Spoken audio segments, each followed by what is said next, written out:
Halo, selamat datang di sesi kupas tuntas kita kali ini. Gini, saya benar-benar antusias hari ini karena kita bakal membedah sebuah aturan main yang secara harfiah menjaga perdagangan global kita tetap berjalan dengan aman. Kita bakal bahas tuntas Kode Manajemen Keselamatan Internasional atau gampangnya kita sebut Kode ISM. Nah, seperti judulnya, kita akan pelajari materi ini lewat panduan langkah demi langkah yang gampang banget diikuti. Jadi kalau Anda pernah mikir, gimana sih caranya ribuan kapal di seluruh dunia bisa beroperasi dengan aman tanpa terus-terusan kena bencana? Wah, Anda ada di tempat yang pas banget. Tapi sebelum masuk ke hal-hal teknis, coba deh bayangin sebentar.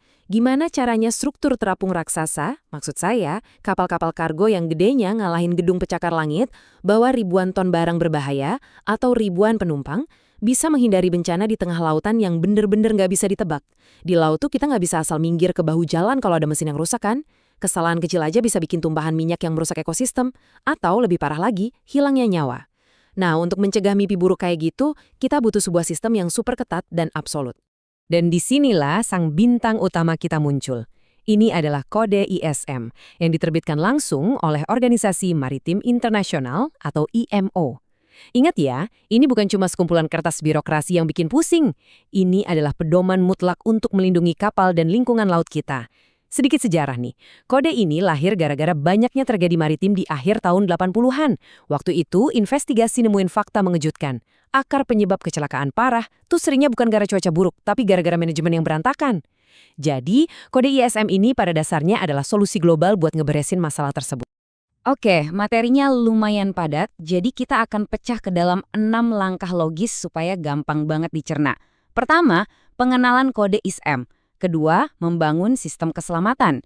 Ketiga, peran dan tanggung jawab. Keempat, operasi dan keadaan darurat. Kelima, proses verifikasi. Dan yang terakhir, keenam, mengelola resiko cyber. Kita mulai dari langkah pertama. Pengenalan kode ISM, sistem operasi untuk kapal. Jadi, kode ISM ini punya satu tujuan yang sangat jelas. Bikin standar internasional biar manajemen kapal itu aman. Dan tentunya mencegah polusi. Nah, kutipan yang satu ini benar-benar merangkum semuanya dengan sempurna. Ini diambil langsung dari pembukaan dokumen aslinya. Landasan dari manajemen keselamatan yang baik adalah komitmen dari manajemen puncak. Ini poin yang super krusial, teman-teman. Keselamatan itu nggak bisa cuma diserahin gitu aja ke kru yang lagi bertaruh nyawa di tengah laut. Dokumen ini dengan tegas bilang, kalau soal keselamatan, sikap dan motivasi dari semua level, mulai dari para CEO dan direktur yang duduk nyaman di kantor darat, itulah yang paling nentuin hasil akhirnya.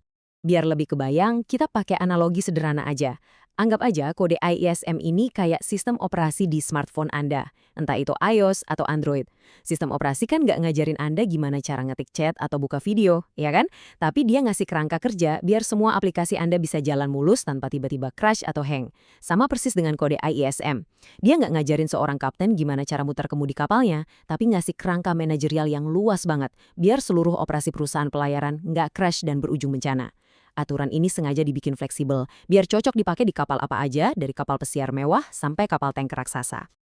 Lanjut ke langkah kedua, membangun sistem keselamatan, menyusun cetak biru. Nah, kalau kode ISM itu sistem operasinya, berarti perusahaan harus bikin kode software mereka sendiri dong yang disesuaikan sama kebutuhan spesifik mereka. Disinilah kita kenalan sama yang namanya SMS atau Sistem Manajemen Keselamatan. Kode ISM mewajibkan setiap perusahaan pelayaran buat merancang, menerapkan, dan merawat SMS ini. Bayangin SMS ini sebagai cetak biru alias blueprint khusus buat perusahaan tersebut. Dokumen inilah yang menerjemahkan aturan luas dari kode ISM tadi jadi instruksi, langkah demi langkah yang nyata dan bisa langsung dipraktekkan sama karyawan, baik yang di kantor pusat maupun yang lagi berlayar di tengah samudra. Terus apa aja sih isi cetak biru ini? Ada 6 syarat wajib yang harus dipenuhi. 1. Harus ada kebijakan keselamatan dan lingkungan yang tertulis jelas. 2. Instruksi dan prosedur operasi kapalnya harus detail. 3.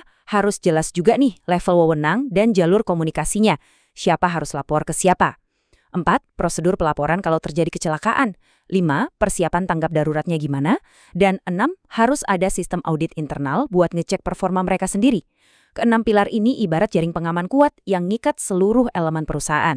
Sekarang kita masuk ke langkah ketiga. Peran dan tanggung jawab para operator.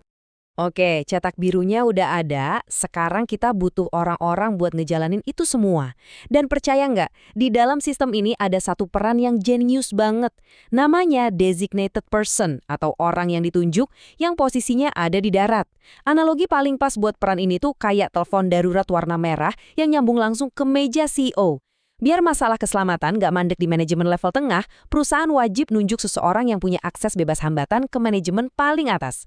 Tugas orang ini mantau keselamatan tiap kapal secara independen dan pastiin sumber dayanya selalu cukup.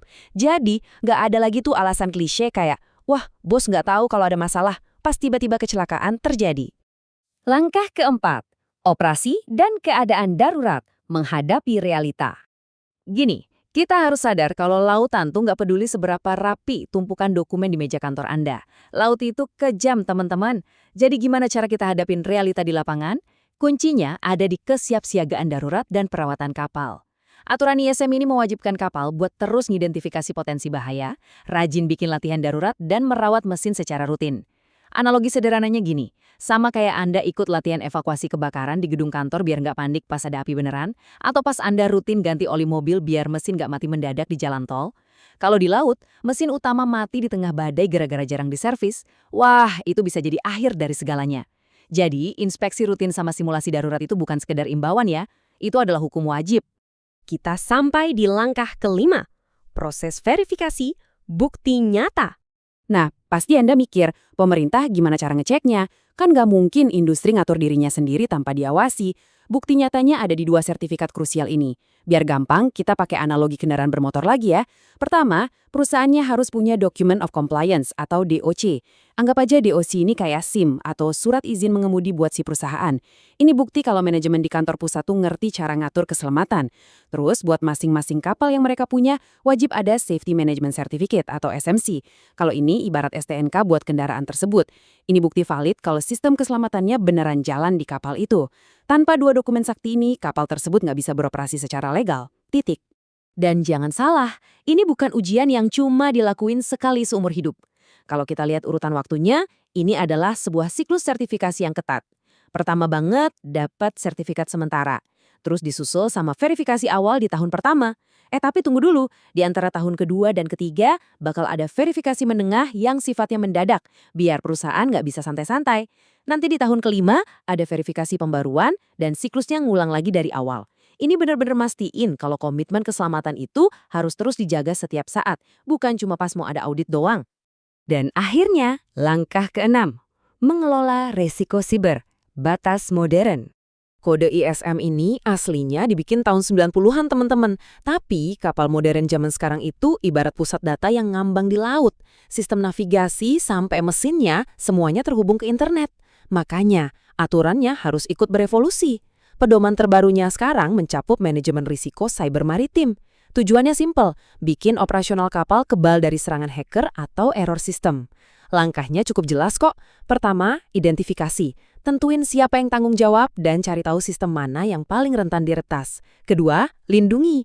Bikin kontrol risiko dan siapin rencana cadangan. Di sini, manajemen atas wajib banget ngebangun budaya sadar keamanan cyber ke semua kru. Karena jujur aja, di zaman sekarang, salah klik tautan email phishing dari komputer kapal itu bahayanya bisa sama parah kayak lambung kapal yang bocor nabrak karang. Nah, kita udah ngelewatin semua langkah kode ISM dari awal sampai akhir, mulai dari komitmen para bos, bikin cetak biru sistem, sampai ke urusan inspeksi dan ancaman siber.